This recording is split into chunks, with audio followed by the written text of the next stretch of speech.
The brass keys felt heavier in my palm than they should have, their weight pressing into my skin as if to remind me of every sacrifice that had led me here. The villa by the lake wasn't just a house, it was my sanctuary, a place I had dreamt of through long years of working double shifts and raising a son on my own after Harold passed. At 68, I had thought perhaps this dream might remain just that, a dream. But here I was, standing on the porch of my own home, listening to the hush of water beyond the trees. The air was crisp, carrying the faint scent of pine needles and autumn leaves. I turned the key in the lock and stepped inside, my heels clicking on polished wood floors that gleamed like still water. The space was quiet, almost reverent, as though the walls themselves knew they had been chosen for peace, not conflict. My mailbox was stuffed to the brim, and after setting my handbag down, I gathered the stack of envelopes and catalogs. Most were bills, a flyer from the local market, and a glossy pamphlet from a landscaper. But buried between them was a thick, cream-colored envelope, embossed with a gold border. I slid my finger under the flap, expecting perhaps a neighbor's welcome note. Instead, I froze. The card inside was printed with bold letters, Vanessa's 35th birthday, hosted by Daniel Vale. Location, Vale Lake Villa. I read it twice, my eyes scanning over every word. The address listed was mine, my house. The party was scheduled for 2 weeks from now. A chill traveled down my spine, as though the very walls of the villa had shifted against me. I sank into the nearest chair, gripping the card so tightly that the edges bent beneath my fingers. My son. My only son. Without asking me, without even mentioning it, he had planned his wife's birthday party in my home. I closed my eyes, trying to steady my breath. Daniel had always been charming when he wanted something. It was a trait he had inherited from his father. But where Harold's charm had been softened by kindness, Daniel's was sharpened into entitlement. I had seen it often in his marriage to Vanessa. She was lovely. Yes, with her cascading blonde hair and easy laugh, but she carried with her a hunger for recognition. I had indulged their requests before covering rent, contributing to their down payment, babysitting on short notice. I told myself it was what mothers did. But this was different. My hands trembled as I set the invitation down on the kitchen counter. The marble surface was cool against my skin, anchoring me in a moment that suddenly felt surreal. The villa was supposed to mark the beginning of my independence. I had paid for every brick and tile with the determination of a woman who refused to let age define her. And now, before I had even hung my first painting or planted my first flower bed, my son had laid claim to it, as though it belonged to him. I stood, moving slowly to the wide windows overlooking the lake. The water rippled under a pale afternoon sky, its surface broken only by the occasional leap of a fish. This was the view I had fought for, the view that had kept me going on days when the weight of loneliness threatened to crush me. I would not surrender it. The card still sat on the counter, mocking me with its elegant lettering. Vanessa's 35th birthday, hosted by Daniel Vale. Hosted as though I did not exist. Hosted as though my years of labor and sacrifice were a footnote to their celebration. I pressed my hand against the glass, staring at the reflection of my own lined face superimposed on the tranquil water outside. If my son could plan a party in my house without so much as asking what else had he already taken from me. And with that thought, I knew the fight for my home had already begun. I carried the invitation into the living room and set it on the mantel. The letters seemed to glow against the soft light, each one spelling out a truth I had ignored for too long. My son had grown into a man who believed that what was mine was his, and I couldn't help but wonder where that belief had begun. The question carried me backward through the corridors of memory to a night more than 3 decades ago. Harold had been gone less than a year, cancer stealing him in slow, merciless increments. I was left with a boy of 12 eyes wide with fear, but already too stubborn to cry. Daniel was all I had left, and I swore that no matter how heavy the burden, I would never let him feel abandoned. I worked days at the library, shelving books until my arms ached, then nights at the diner refilling coffee cups for truck drivers who barely looked at me. Sleep came in fragments 2 hours before dawn, another hour in the afternoon. My body throbbed with exhaustion, but each paycheck meant Daniel could stay in his private school, the one Harold had wanted for him. I told myself it was worth it, that every sacrifice laid the bricks for his future. There were nights I found him asleep at the kitchen table, a math book under his arm, his face pressed to his folded arms. I would drape a blanket over him, whispering promises that one day he'd thank me. I thought I was teaching him resilience. But slowly, almost imperceptibly, something shifted. Daniel learned not gratitude, but expectation. When his friends went on ski trips, I found a way to send him too, even if it meant pawning my wedding ring for extra cash. When he wanted the latest sneakers, I saved tips from the diner until I could afford them. He stopped asking politely. Instead, he announced what he needed, and I delivered. By the time he entered college, I was already taking out loans under my own name. Vanessa appeared soon after, sweeping in with her sharp laughter and her taste for expensive restaurants. She admired Daniel's confidence, but she also fed it, always nudging him toward bigger demands, greater indulgences. I remember once overhearing her say, "Your mother would never say no to you." She was right. I rarely did. I see now that in shielding him from every discomfort, I also stripped him of the chance to learn humility. He grew tall and handsome, with Harold's strong jawline, but none of his steady grace.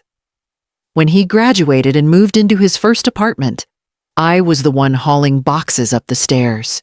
He smiled, kissed my cheek, and left me standing in the hallway with a thank you that sounded more like a dismissal. Those years hardened me in ways I didn't realize. The dream of independence became a quiet ember inside me, glowing through long nights of solitude. While Daniel built his life with Vanessa, I built my patience. I lived in rented apartments, never spending more than I needed, watching my savings crawl upward like ivy inching along a wall. Each dollar tucked away was a promise to myself that one day I would no longer bend, no longer give without receiving. And finally, when the villa by the lake became mine, I believed the circle had closed. I believed Daniel would look at me with pride, maybe even awe, and see the strength of the mother who had carried him this far. Instead, I stood in my new home, staring at an invitation that erased me entirely. All those years, all those nights of silent sacrifice had led not to gratitude but to entitlement. The house was quiet, but in the silence, I heard my own voice rising from the past, whispering promises to a boy who never learned the weight of what I gave. And in that whisper was a question I could no longer silence. Was my sacrifice the seed of Daniel's greed? The next morning, I rose before dawn. Sleep had been shallow, a series of restless turns, my mind circling the same question over and over. How could Daniel think it acceptable to plan a party in my house without asking? By the time sunlight glimmered across the lake, I had convinced myself it must be a misunderstanding. Surely there was some explanation. I busied myself in the kitchen, preparing tea in the porcelain set Harold had bought on our anniversary. As the kettle hissed, a sharp knock came at the door. I opened it to find Judith Hale standing there, her coat draped over one arm, and her eyes bright with concern. "Ellie, you didn't answer my calls yesterday," she said, stepping inside without waiting. Judith had never been one for ceremony. We'd been friends since college, long before life carved such different paths for us. She had built a career in law. I had built a life around family. Both of us bore lines of experience etched into our faces, but hers came with the confidence of someone who had always known her worth. I was distracted, I admitted, leading her toward the living room. The invitation still sat on the mantel. She noticed it immediately. "What's this?" she asked, lifting it with one arched brow. I sighed. "Apparently, my son has decided to host his wife's birthday party here, at my villa." Judith's lips pressed into a thin line. She set the card back down carefully, as if it were fragile but dangerous. "And did you agree to this?" "No," I said, my voice firmer than I expected. "I gave him money for my housewarming. $5,000. But My throat closed around the rest. Judith placed a hand on mine. "Ellie, listen to me. This house is yours. Every legal document, every receipt, it all bears your name. You are under no obligation to let anyone commandeer it, not even your son." I nodded, though the words didn't settle the way she meant them to. Judith spoke with the certainty of contracts and courts, but my life had been governed by bonds less tangible. Blood ties, loyalty, the aching hope that love could outweigh disappointment. "He's still my son," I whispered. Her gaze softened. "And you are still his mother. But that doesn't mean surrendering your dignity. Remember what we discussed when you closed on this place. You wanted a home that was wholly yours, free of obligation. Do not let him take that from you." I stirred my tea absent-mindedly, the spoon clinking against porcelain. Judith's words were steady, reasonable, but they brushed against a truth I wasn't ready to accept. I still believed Daniel might surprise me, that perhaps once confronted he would apologize, even laugh at the absurdity of it all. I wanted to believe there was respect somewhere beneath the entitlement. Judith leaned back, studying me with the patience of someone who had argued cases in countless courtrooms. "Ellie, a piece of advice: prepare yourself. Hope for the best, but be ready for the worst. Because if Daniel has already crossed this line, it may not be the last." Her warning lodged deep, though I masked it with a weak smile. "You've always worried for me more than I deserve." "It's not worry," she said, standing to leave. "It's knowing that sometimes the people closest to us are the ones who take the most." After she left, I sat in silence, listening to the tick of the clock. Judith's footsteps faded down the path, but her words lingered like a shadow in the room. I folded the invitation back into its envelope and tucked it into a drawer, as if hiding it could delay the truth. But as I closed the drawer, the question I feared most whispered at the edges of my mind. But what if respect was never part of Daniel's intentions? A week passed in a blur of lists and arrangements. I told myself that giving Daniel the $5,000 had been a show of trust, a way of including him in this milestone. He had insisted that he and Vanessa wanted to take the stress off my shoulders, and though Judith's warning echoed in my mind, I pushed it aside. Perhaps I thought this was his way of making amends. Perhaps he wanted to celebrate me after all. On Tuesday morning, the first delivery arrived. I opened the door to find two men struggling to carry in a cake box so large it barely fit through the frame. "Delivery for Vale residents," one of them said, setting it down with a grunt. I frowned at the printed label, "Vanessa's Sweet Delights Custom Orders." My heart gave a quick flutter. Surely it was just coincidence, the bakery name matching hers. I signed the slip and thanked the men, but unease curled in my stomach as I watched the massive white box disappear into the refrigerator. By Thursday, boxes stacked in the foyer. Balloons in shades of gold and rose peeked from one crate, and another bore a label in looping script, "Birthday banner custom print." I ran my hand over the cardboard, tracing the letters as though they could explain themselves. A housewarming banner would have said, "Congratulations," or "Welcome home." This one I feared might not. Still, I taped the box shut again and told myself I was overthinking. Daniel wouldn't go that far. On Friday, I tried to reach him. His voice message chirped back at me, cheerful and detached. "Leave a message, and I'll get back to you." I hung up without speaking. It was easier to wait than to face the sting of dismissal. That evening, I sat by the lake with a cup of tea, watching the ripples shimmer under the setting sun.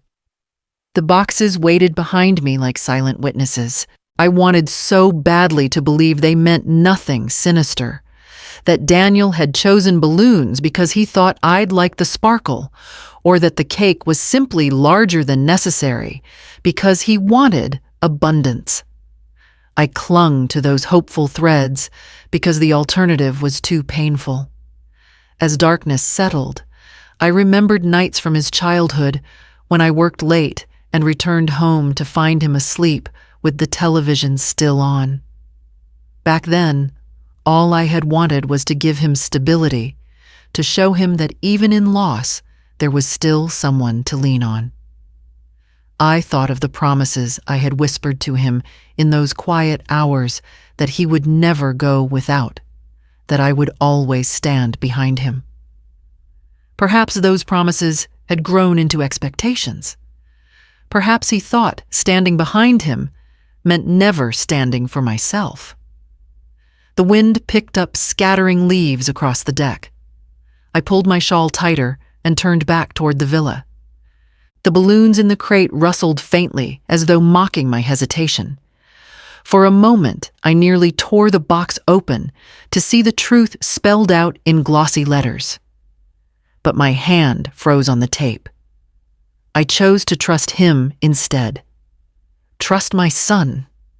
Trust that all of this was still for me, that the housewarming I had envisioned would unfold as planned.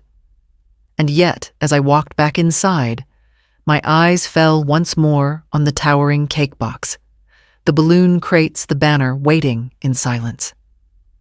Am I preparing for my celebration or walking into someone else's? The morning of the party.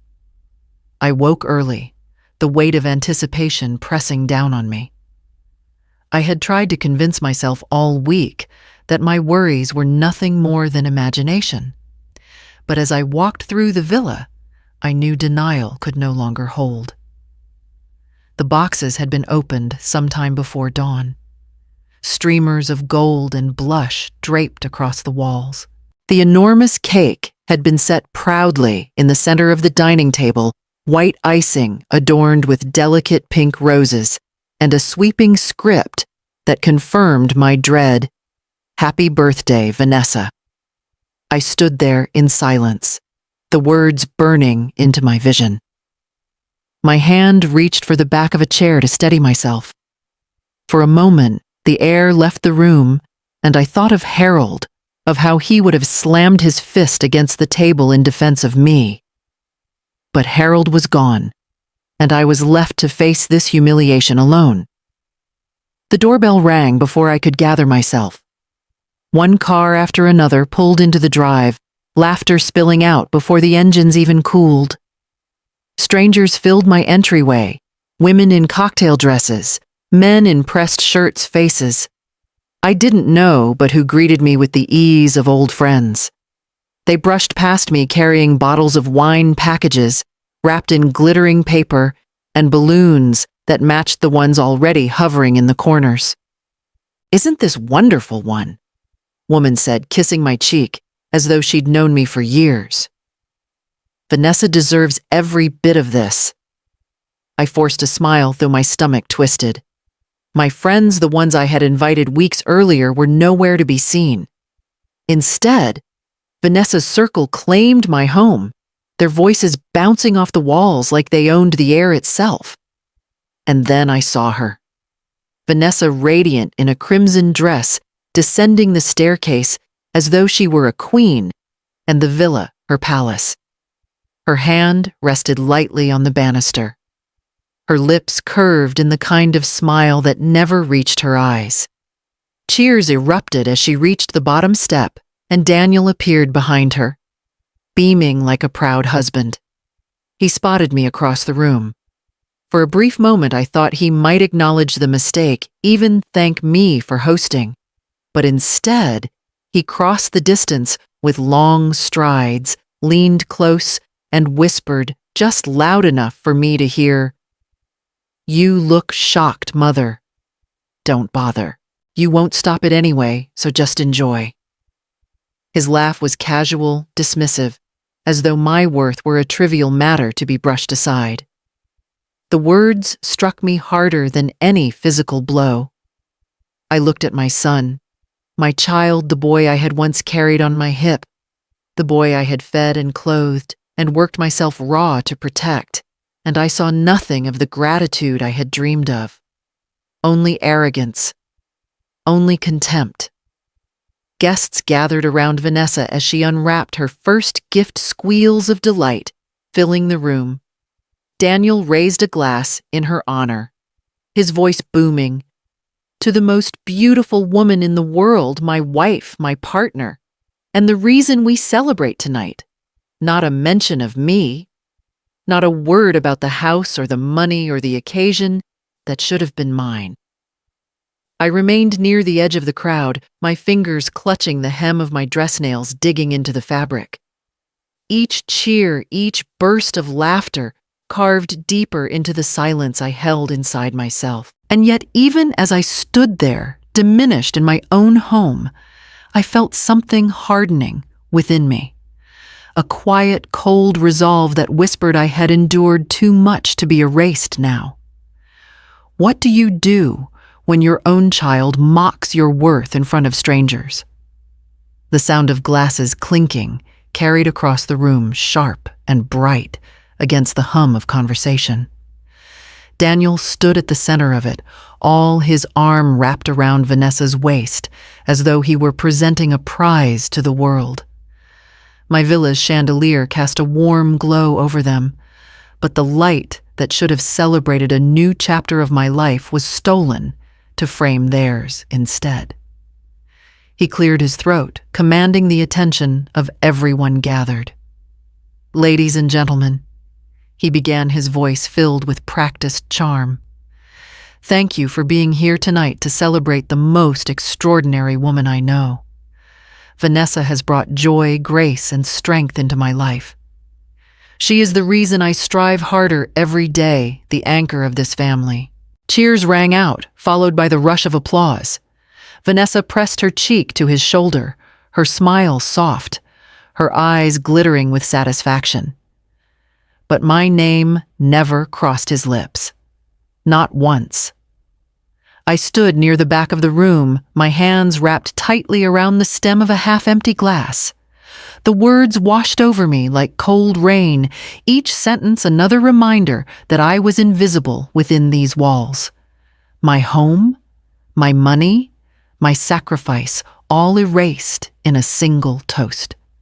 From the corner of my eye, I caught a familiar face. Mrs. Langford, my old neighbor from Boston, had slipped in quietly, holding a modest bouquet of lilies. She spotted me and made her way through the crowd. When she reached me, she leaned close and whispered, "I thought this was your party, dear." The words struck like a blade. My throat tightened, and I forced a brittle smile, murmuring, "So did I." She frowned, confusion flickering across her features, but was pulled away before she could press further. I returned my gaze to Daniel, who was raising his glass higher.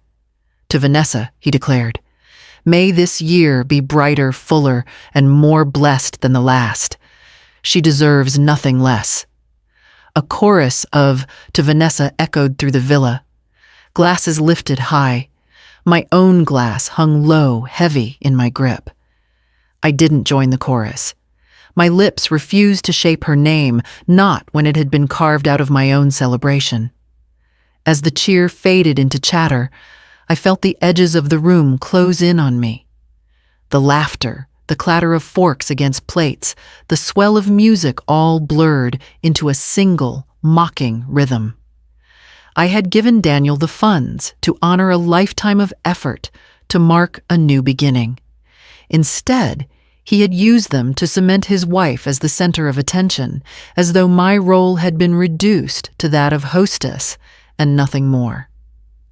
I drifted toward the doorway, needing air, but stopped when I caught my reflection in the glass cabinet. A woman stood there, lined face, silver hair, pulled neatly back eyes, dimmed by years of compromise. For an instant, I didn't recognize her. She looked like someone who had surrendered too many times, who had allowed her story to be rewritten by others. I pressed my lips together, fighting the urge to weep in the middle of the crowd.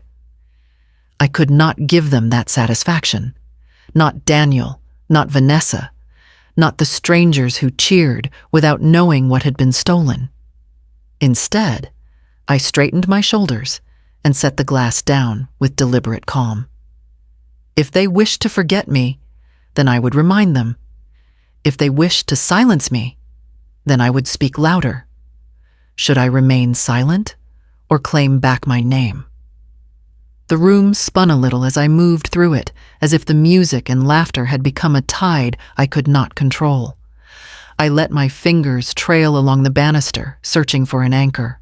My mind drifted back unbidden and sharp to the first time I felt myself slipping from the center of my own life.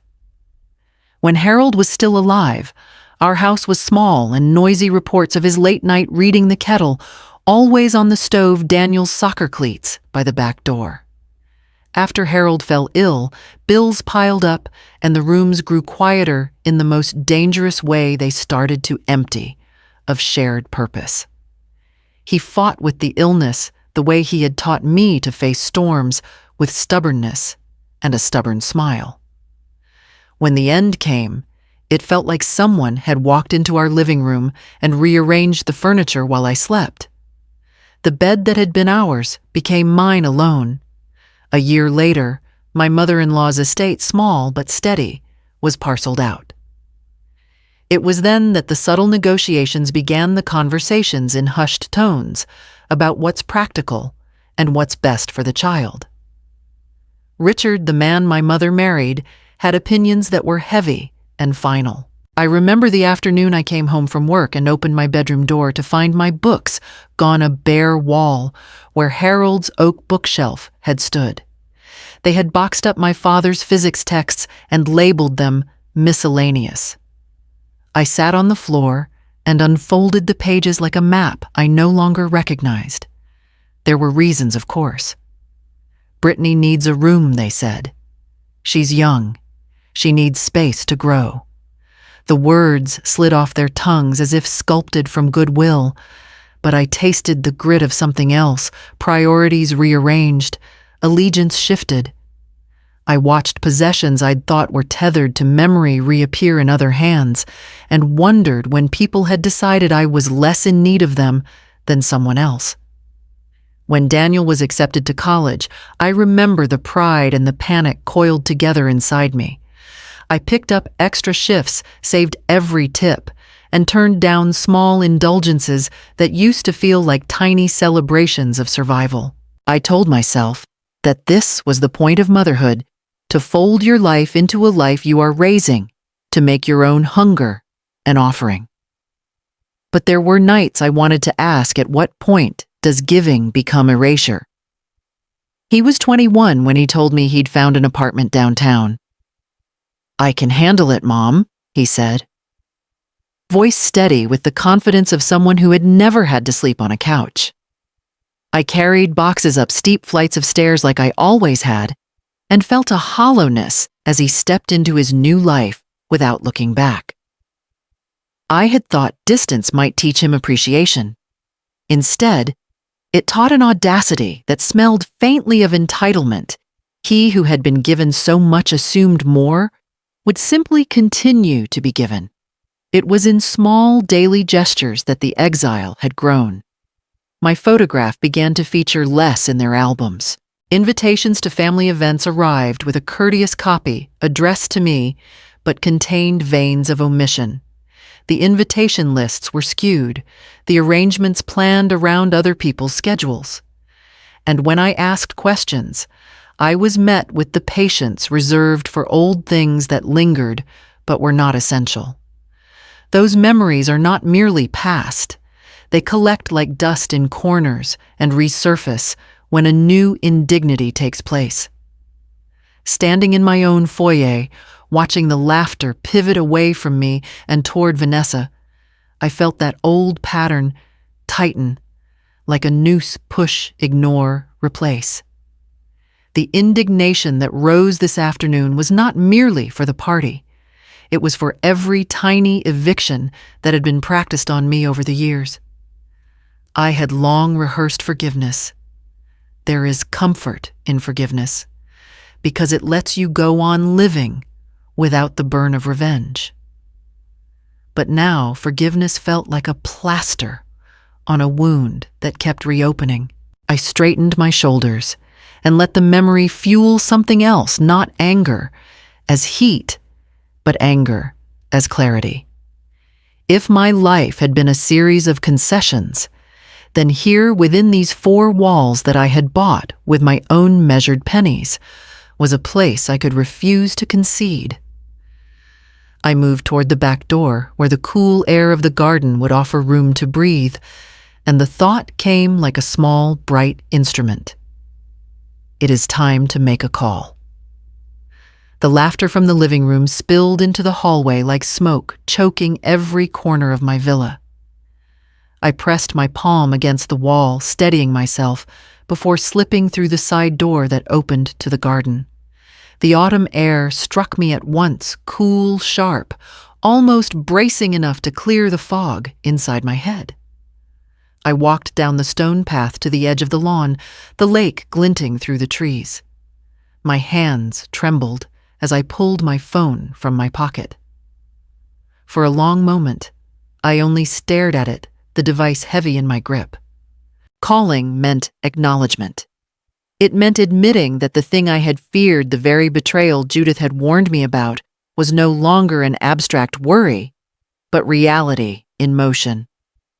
Finally, I tapped the familiar number. The line rang twice before her voice came steady and alert. Ellie. I swallowed hard. The takeover has begun. There was silence on her end, brief but weighted, before she answered.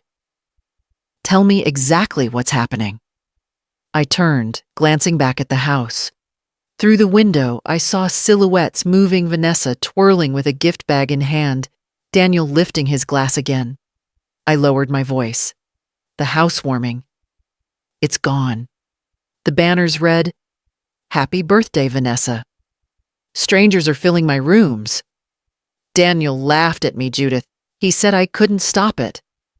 Her tone sharpened steel, wrapped in calm. Listen to me, Ellie. He has no claim to that house. None. Every deed, every receipt is in your name. You paid for it, and you are the sole legal owner.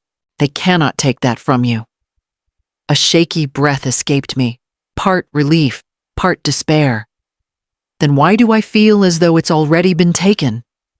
Because they're using humiliation, Judith said gently. It's a weapon more cruel than theft. They want you to doubt your own ground. But legally, you're standing on bedrock.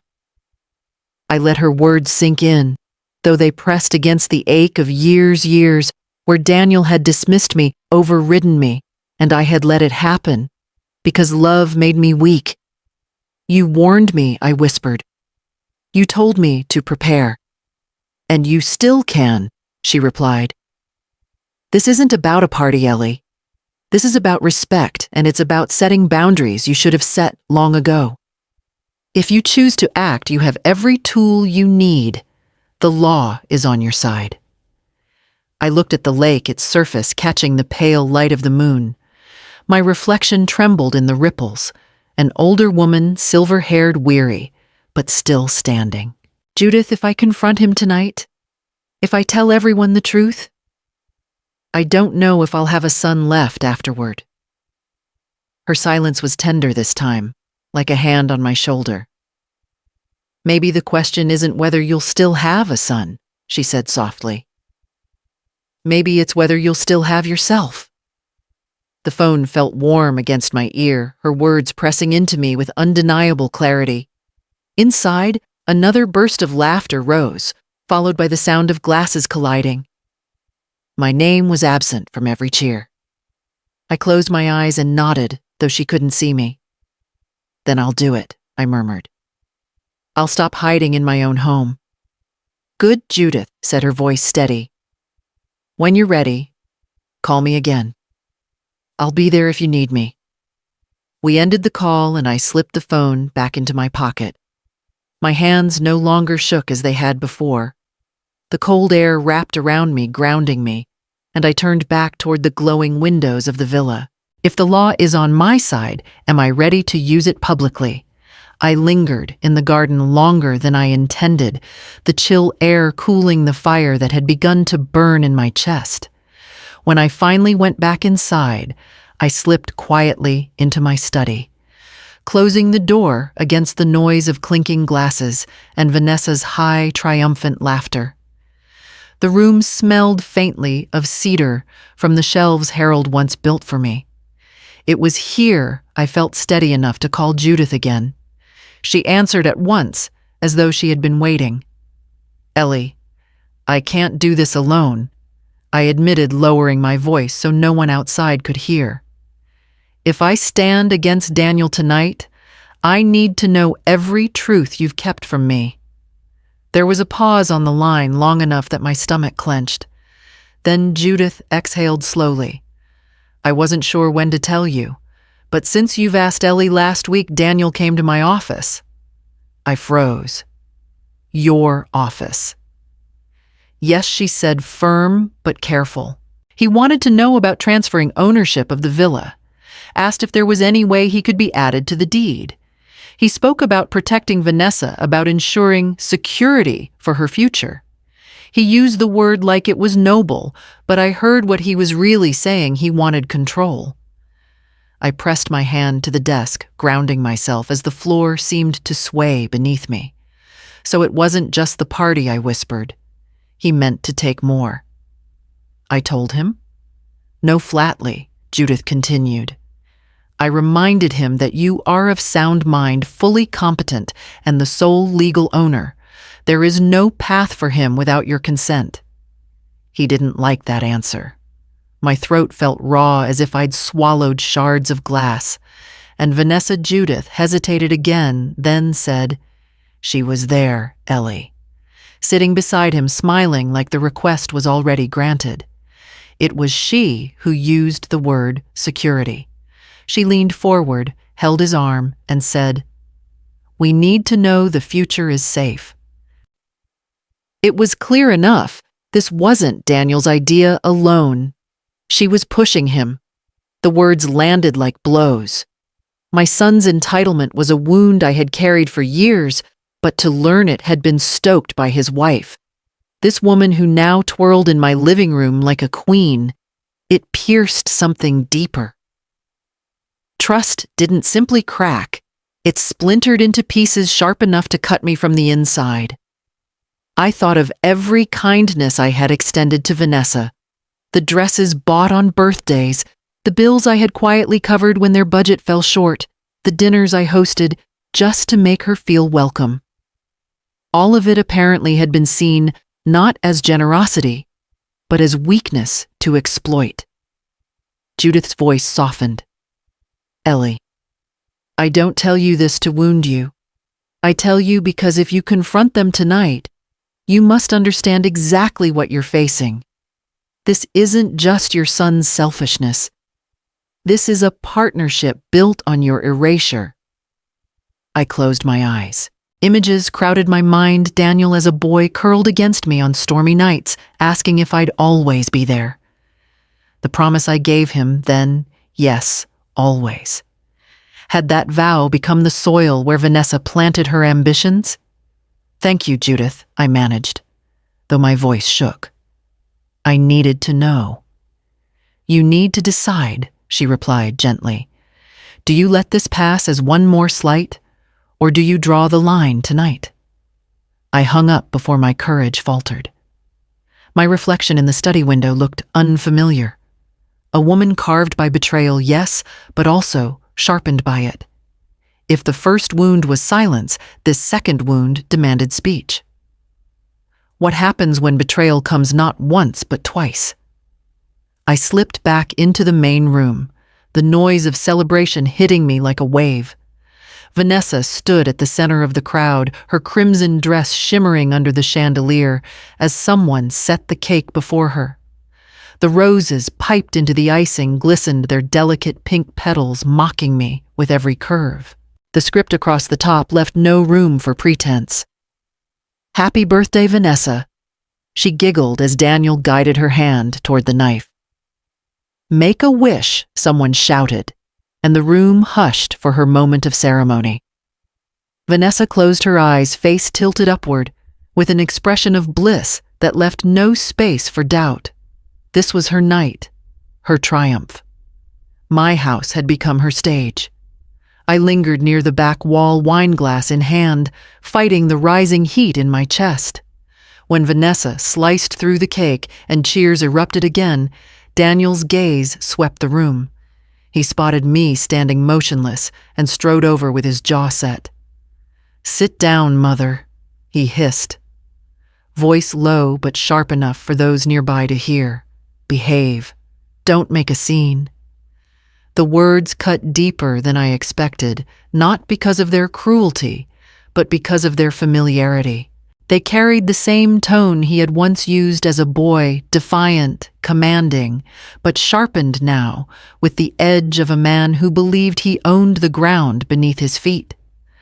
A ripple moved through the guests. Faces turned toward us, curiosity flickering in their eyes. The tension could no longer be disguised as mere family banter. It was visible, alive, and spreading. "Is everything all right?"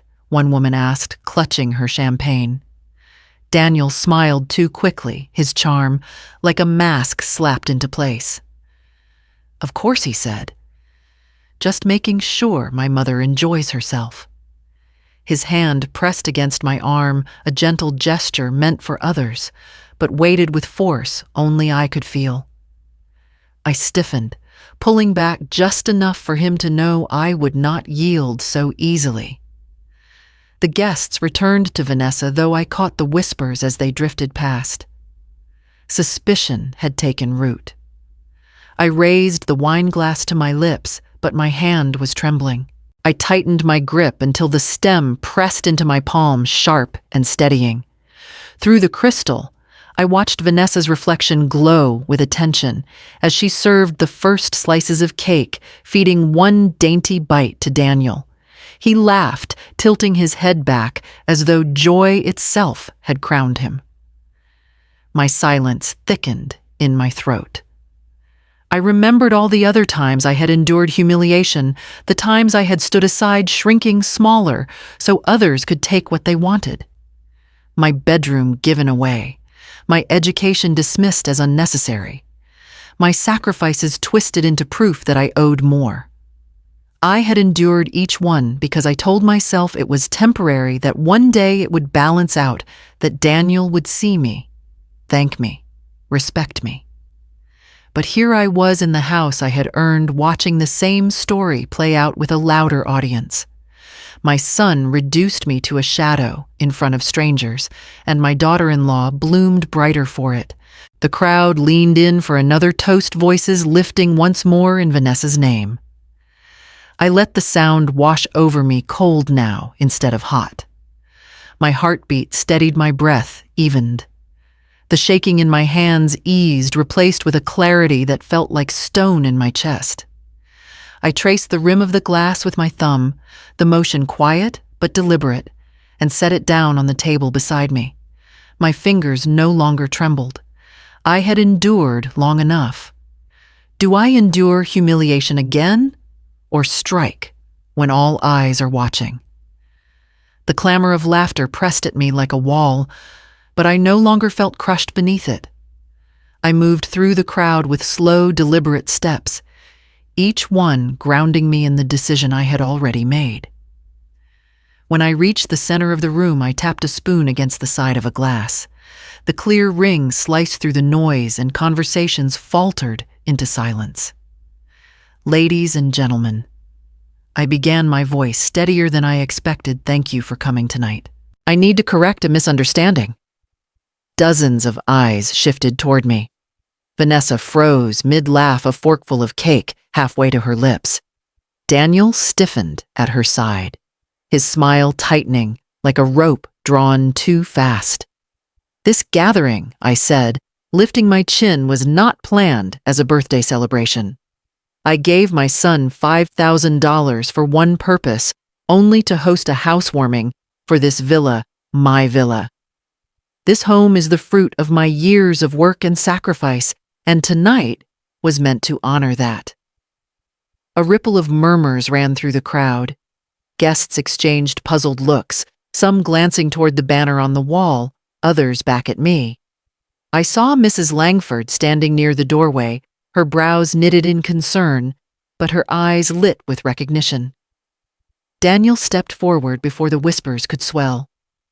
His hand clamped down on my shoulder, firm and dismissive. "Mother," he said with a laugh too brittle to pass for charm. "She's old and confused.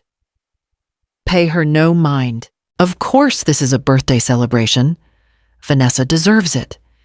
Heat burned at the base of my neck. Old and confused. The words carried the sting of every time I had been dismissed, every time my voice had been silenced in favor of someone else's comfort. I shook his hand off and took another step forward. Confused? No. I am not confused. I transferred the money myself. I discussed the plans myself. I ordered the catering to reflect a housewarming. There is no mistake. The room shifted again, the balance tipping. Guests leaned closer, curiosity sharpening. A man near the bar muttered, "She paid for all this." Another voice whispered, "Then why?" The air grew heavier with doubt, suspicion winding its way through the crowd like smoke. Vanessa stood frozen, her crimson dress gleaming, but her smile had cracked at the edges. She looked to Daniel for reassurance, her eyes wide searching, but his jaw tightened instead. "Mother," he said, his voice lower, now teeth gritted behind the smile enough. "Don't embarrass yourself." But it was too late. The embarrassment was no longer mine. It was his bleeding into the room with every unspoken question hovering on the lips of strangers. I drew in a breath, steadying my voice against the roar of silence. This house was meant to be a sanctuary, not a stage for deceit. Tonight was supposed to mark the beginning of my independence, and instead, it has been stolen and twisted. I will not be erased in my own home. The final word cracked through the air like a whip, and no one dared move. Daniel's face darkened, his hand twitching as though he might reach for me again, but he stopped. His eyes scanned the room, catching the skeptical gazes now turned on him. The charm he so often wielded had slipped, leaving him exposed. I let the silence stretch heavy and undeniable. For the first time in years, I did not shrink beneath it. But what if confusion turns into clarity, with undeniable proof? The silence in the room was heavy enough to crush, but I held my ground. Daniel's grip on the moment slipped with each second that passed, and for the first time in years, I felt the balance shifting toward me. Still, I knew words alone would not hold against his practiced charm. He had always been able to twist reality, to recast himself as the reasonable one, and me as the fragile mother who misunderstood. The sound of the front door opening cut through the tension. Heads turned. Judith Hale stepped inside her presence, sharp as the cold wind that followed her. She carried a slim leather case under one arm, and her eyes locked on mine with steady reassurance. "I hope I'm not too late," she said, her voice clear and commanding. Daniel's face paled. "What are you doing here?" he snapped, moving toward her. Judith ignored him, walking straight to the center of the room. She set the case on the table, unlatched it, and withdrew a neat folder of papers. "Good evening," she said to the guests, her gaze sweeping the crowd. "I am Judith Hale, attorney at law, and I've come at Mrs. Vale's request to clarify a matter of ownership." A collective murmur spread through the room. Vanessa's smile faltered her fingers, tightening around the stem of her glass. Judith opened the folder and held up the first page. "This is the deed for Vale Lake Villa, registered in the name of Eleanora Vale. Sole owner, no co-owners, no transfers. This property belongs entirely to her." Gasps rippled through the crowd, the weight of proof scattering doubt like leaves in the wind. A man near the fireplace whispered, "So it's hers," while another muttered, "Then why was this a birthday party?" Judith laid down the deed and lifted another sheet. "This," she continued, "is a bank transfer receipt dated 3 weeks ago, showing a payment of $5,000 from Mrs. Vale to her son, Daniel Vale, with the purpose explicitly stated, housewarming event preparations." All eyes turned to Daniel. His composure cracked as color rushed to his face. "That doesn't mean anything," he barked. "You can't just waltz in here. It means everything," Judith cut in smoothly. "It means the funds for this evening came from your mother. It means this event was meant to honor her, not to erase her. And it means every guest here has been misled." A sharp gasp came from Vanessa. She stepped forward, clutching Daniel's arm. "Daniel, say something," she whispered, but her voice shook and her eyes darted across the room, searching for a way out. Judith pressed on her tone, cool, precise. "You cannot gaslight your mother in her own home. Not anymore. The law stands on her side, and the evidence is here in black and white. The only confusion tonight," she said, turning her gaze on Daniel, "is the one you created." The murmurs grew louder. Some guests openly glaring at Daniel, others shifting uncomfortably, as though they'd stepped into a scandal they hadn't signed up for. Vanessa's face drained of color. She reached for the glass she had abandoned earlier, but her hand trembled too badly to lift it. She whispered again, more frantic this time, "Daniel, fix this." But Daniel had no fix. His jaw-clenched eyes darting between me, Judith, and the guests, whose sympathy had already begun to turn.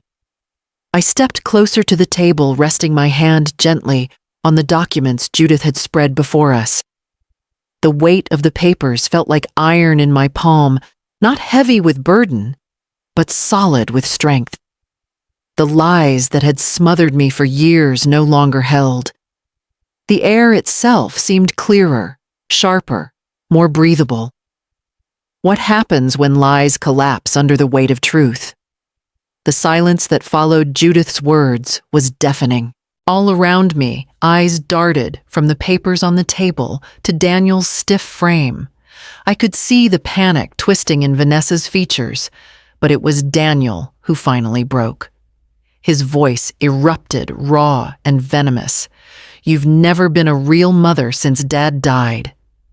The words rang out sharp enough to slice through the murmurs, silencing the room all over again. My chest constricted as if the air had been yanked from it. He kept going, the flood of bitterness spilling without pause. "You act like you've sacrificed for me, but you didn't. You just worked and worked too busy to actually be there. You buried yourself in jobs, in bills, in pity for yourself, and left me to fend for everything that mattered. And now you stand here pretending you're some noble saint. Gasps spread through the guests. A woman near the back whispered, "My God." Someone else muttered, "At his own mother." I stood frozen, my hand resting on the table as though the wood itself was the only thing keeping me upright. His words seared into me, not because they were true, but because they were born of a wound I had never been able to heal in him.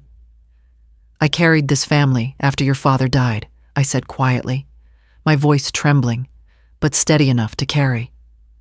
"I gave up nights of sleep, my health, my joy, everything I had, so you would never go without." Daniel laughed bitterly, shaking his head. "You think I wanted your sacrifices.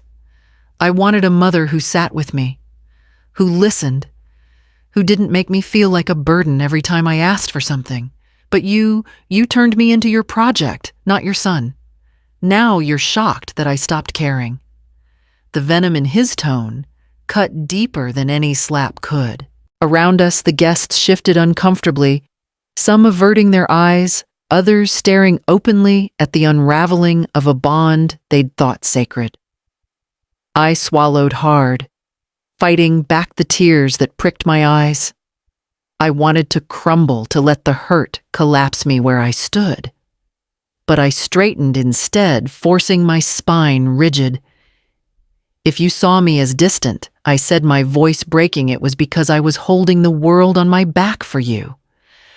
I chose exhaustion over letting you lose your chance at life. If that made me less in your eyes, then so be it. But do not dare call me less than a mother." For the first time that night, Daniel faltered.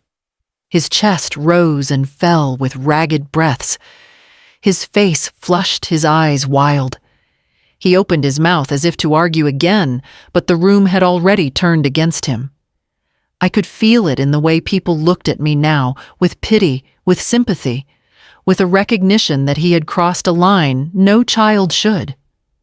Vanessa tugged at his sleeve, hissing, "Daniel, stop. You're making it worse." He shook her off, but his words stumbled, now stripped of their earlier confidence. You don't understand what it was like," he muttered, but it sounded smaller, weaker. I inhaled slowly, letting the air fill the hollowness inside me. My heart broke in that moment, not just from what he said, but from the truth it revealed. My son no longer saw me as the woman who raised him, but as the obstacle to his comfort. And yet, even through the fracture, I held firm. If he believed me less than a mother, then I would prove myself more than a victim. Can maternal love survive such venom? Or must it let go? The air between us hung heavy, Daniel's words still echoing in the walls of my home. I could see the shame beginning to flicker in his eyes, though pride kept his shoulders stiff. But before he could lash out again, Vanessa stepped forward. Her hands trembled as she adjusted the strap of her crimson dress, but her voice cut sharp. "Enough, Daniel. Don't take all the blame." The room stilled. All eyes turned to her. She lifted her chin, defiance sparking in her gaze. He would never have dared if I hadn't pushed him. The confession landed like a stone, dropped into still water ripples, spreading instantly through the crowd. A collective gasp rose, followed by a flurry of whispers. Vanessa pressed on, emboldened by her own brazenness. "Yes, I told him to do it. I told him your villa should be part of our life, not just yours. You're old, Eleonora. You don't need all this space, all this grandeur. What's the harm in letting it become ours?"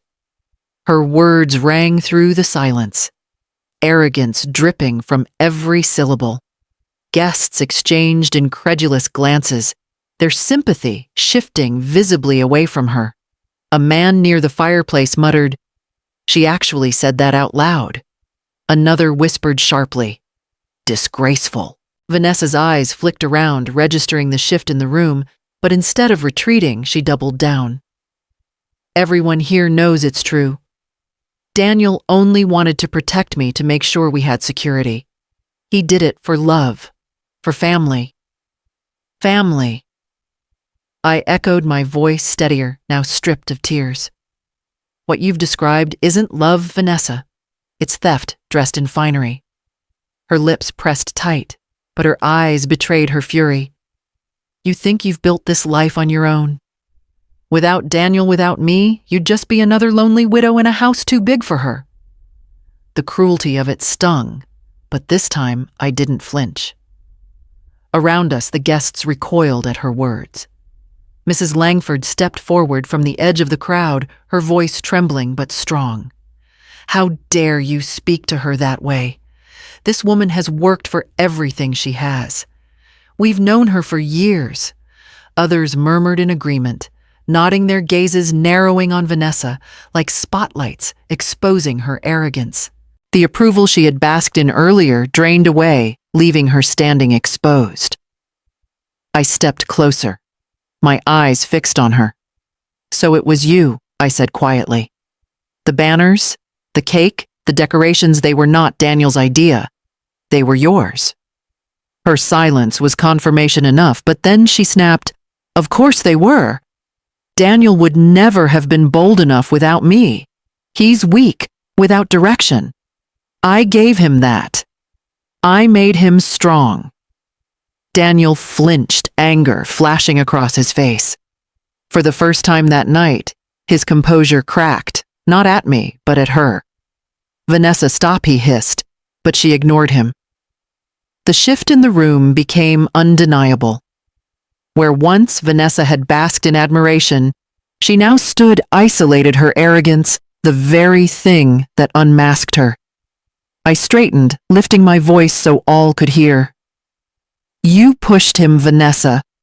You sought to turn my sacrifice into your entitlement, my home into your trophy. But understand this, what belongs to me will never be yours. Not by marriage, not by manipulation, not by deceit. The applause that followed wasn't loud, but it was enough. A murmur of approval, a collective release as though the room itself had chosen sides. And for the first time all night, it wasn't against me. What happens when the true puppeteer is revealed? The confession still lingered in the air like smoke after a fire, choking and undeniable. Vanessa's words, her proud admission that she had orchestrated everything, had shattered whatever illusion of control Daniel thought he still held. I watched him turn to her, his face pale with rage. You said no one would know, he hissed, his voice trembling just enough for those closest to hear. Vanessa flicked her wrist as though brushing away the weight of his anger. I said what needed to be said. You wouldn't have had the courage without me. Gasps rippled through the guests. Their whispers shifted now, no longer uncertain, but condemning. They weren't questioning me anymore. They were questioning them. Daniel's jaw clenched so tight I thought he might shatter his teeth. You've humiliated me in front of everyone, he spat. Her laugh was brittle, sharp as broken glass. Humiliated you, I protected us. Without me, you'd still be groveling at your mother's feet. The words landed heavy in the room. Daniel's face twisted, his pride and fury colliding in front of strangers who now bore witness to a marriage cracking wide open. You think this makes you look strong, he shot back. You've exposed yourself. Everyone can see who you really are. And who are you, Daniel? She retorted, her voice rising. A man too weak to claim what's right in front of him. Without me, you'd still be begging for her scraps. The crowd fell into stunned silence, watching the unraveling spectacle as if unable to look away. Every line of their marriage, every fracture once hidden, now blazed in the open. I stood still, not gloating, not intervening, simply witnessing the collapse of the very facade they had built on my back. My heart ached, yes, but it also steadied. There was no undoing what had just been revealed. Daniel finally looked at me again, eyes, wild face burning. For a moment I saw the little boy he once was, the boy who had clung to me in storms, who had begged for reassurance that he was loved. But that image flickered and was gone, replaced by the man before me, whose pride was crumbling faster than he could gather it. He turned abruptly, grabbing Vanessa's arm. "We're leaving." She pulled back with a scoff, but followed when she realized the room no longer belonged to her. Together, they stormed toward the door, their steps sharp, their silence louder than any words could have been. The slam of the door echoed through the villa like a final judgment. For a long breath, the house held still.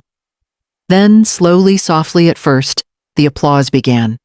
It spread through the crowd, tentative hands at first, then firmer, stronger, until the room pulsed with it. I blinked, startled, the sound washing over me like a tide I hadn't expected.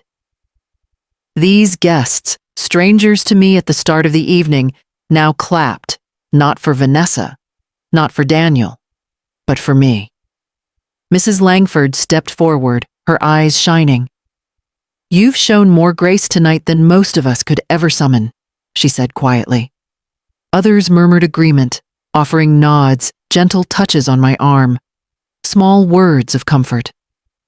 For the first time all evening, I felt seen, not as a shadow, not as a burden, but as the rightful owner of this space, the woman who had stood when silence might have been easier.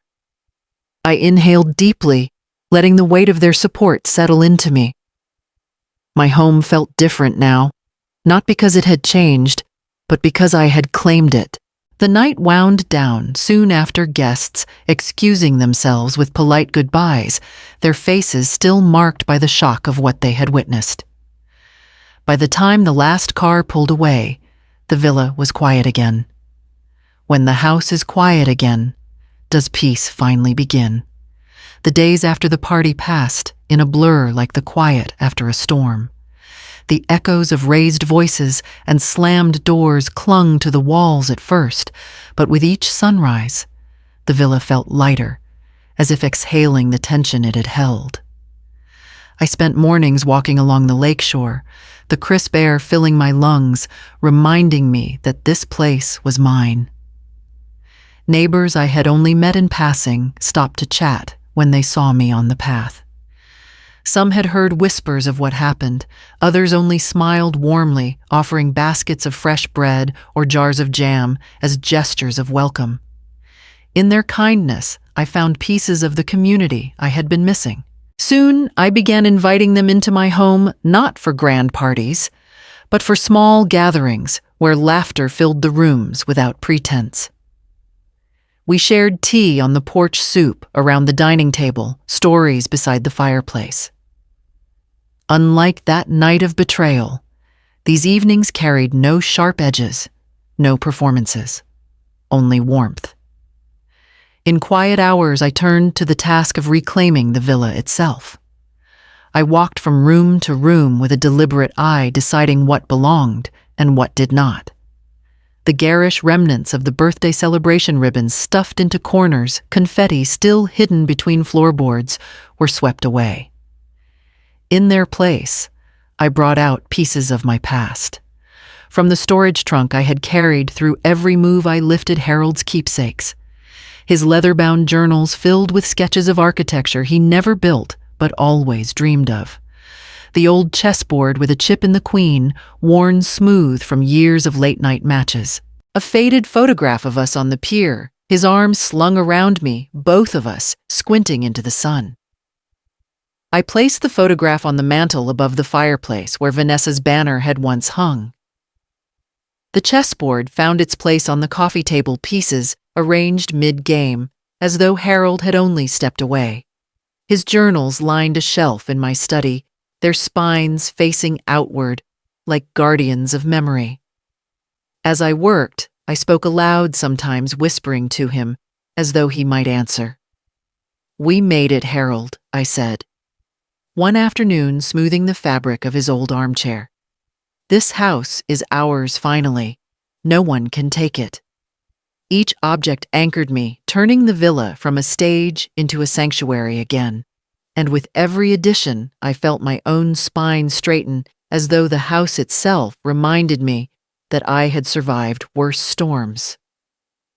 I thought often of Daniel and Vanessa. Word drifted back through neighbors that they were struggling, whispers of arguments, of strained finances. Once such news would have kept me awake at night, torn between anger and pity.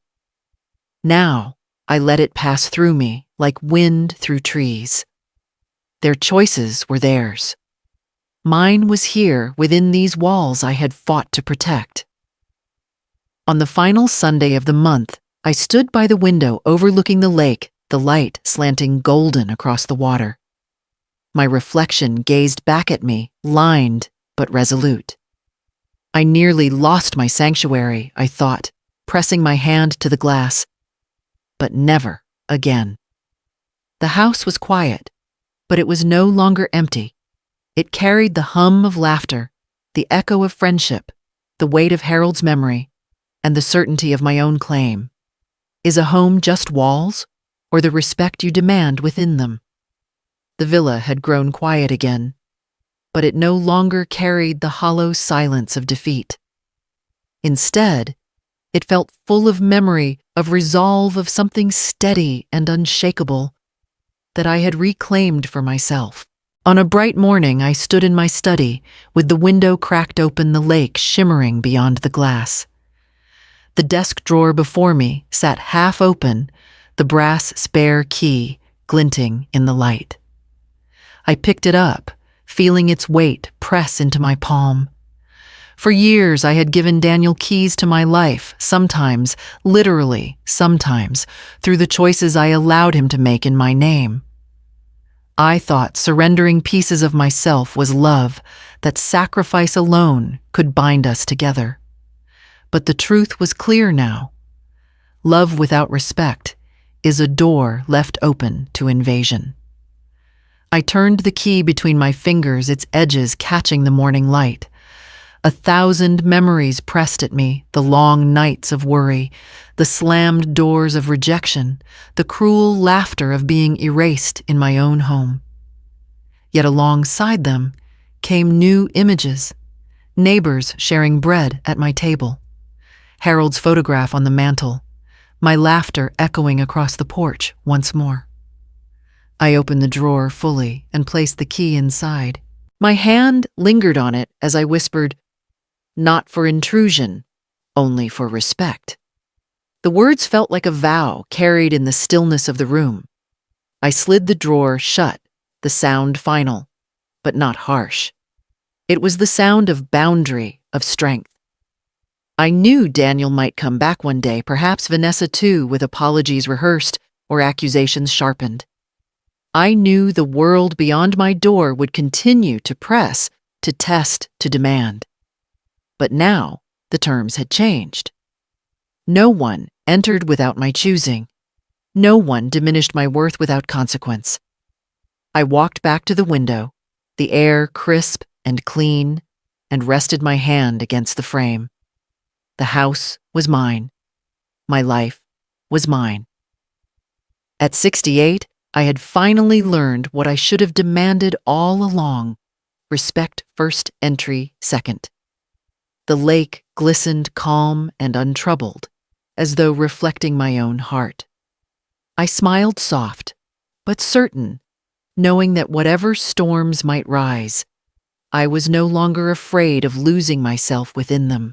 When respect finally knocks, will you open the door or guard it forever? Outline.